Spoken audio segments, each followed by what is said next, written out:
নমস্কার বন্ধুরা, আমি শর্মিলা লাহাজ কিচেনে জানাই আপনাদের সকলকেই স্বাগত। আজকে আমি আপনাদের জন্য নিয়ে এসেছি মাত্র 10 মিনিটে সর্ষে ইলিশের একটি দারুণ রেসিপি। মাইক্রোওভেনে কিন্তু খুব চটজলদি এই ইলিশ মাছ রান্না হয়ে যায়। তাই চলুন আজকে আমি মাত্র 10 মিনিটের মধ্যে কি করে মাইক্রোওভেনে ইলিশ ভাপা বানাই সেটাই আপনাদের দেখাবো। চলুন তাহলে স্টার্ট করি। প্রথমে আমি কিছুটা সর্ষে নুন দিয়ে বেটে রেখেছিলাম। এবার ওই সর্ষে বাটার মধ্যেই হাফ চামচ হলুদ গুঁড়ো, 4-5টা থেতো করা কাঁচা লঙ্কা, সামান্য একটু নুন, সামান্য একটু চিনি এবং পরিমাণ মতো সর্ষের তেল দিয়ে কাঁটা চামচের সাহায্যে খুব ভালো করে মিক্স করে নেব। মিক্স করার পর আমি ওই সর্ষের মিশ্রণটা একটি মাইক্রোওয়েভ প্রুফ বাটির মধ্যে প্রপারভাবে ঢেলে নেব। এরপর ওই সর্ষের মিশ্রণের মধ্যে আমি পরিষ্কার করে ধুয়ে রাখা ইলিশ মাছগুলো একে একে দিয়ে কাঁটা চামচের সাহায্যেই কিন্তু এপিটোপিট খুব ভালো করে সর্ষেগুলো মাখিয়ে নেব এবং লাস্টে উপর থেকে সর্ষের তেল দিয়ে আরেকবার কাঁটা চামচের সাহায্যে খুব ভালো করে মিশিয়ে ঢাকনা আটকে 10 মিনিটের জন্য ম্যারিনেশন হতে রেখে দেব।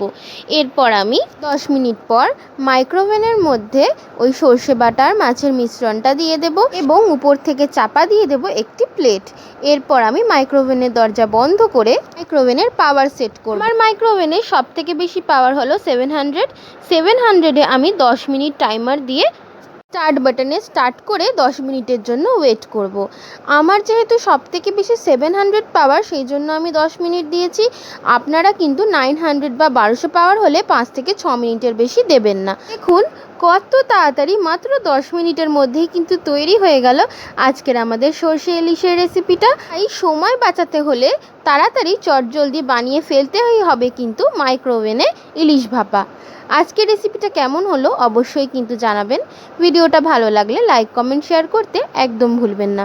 আর এই রকমই আরও চটজলদি আর আরও টেস্টি রেসিপি দেখার জন্য কিন্তু সাবস্ক্রাইব করে নিতে হবে লাহাজ কিচেন চ্যানেলকে। এই চ্যানেল সাবস্ক্রাইব করা কিন্তু ভীষণ সোজা। চলে যেতে হবে ইউটিউবে আর সার্চ করে নিতে হবে লাহাজ কিচেন চ্যানেলকে। চ্যানেল সার্চ করে অবশ্যই সাবস্ক্রাইব করে বেল নোটিফিকেশনকে কিন্তু অলে রেখে দিতে হবে।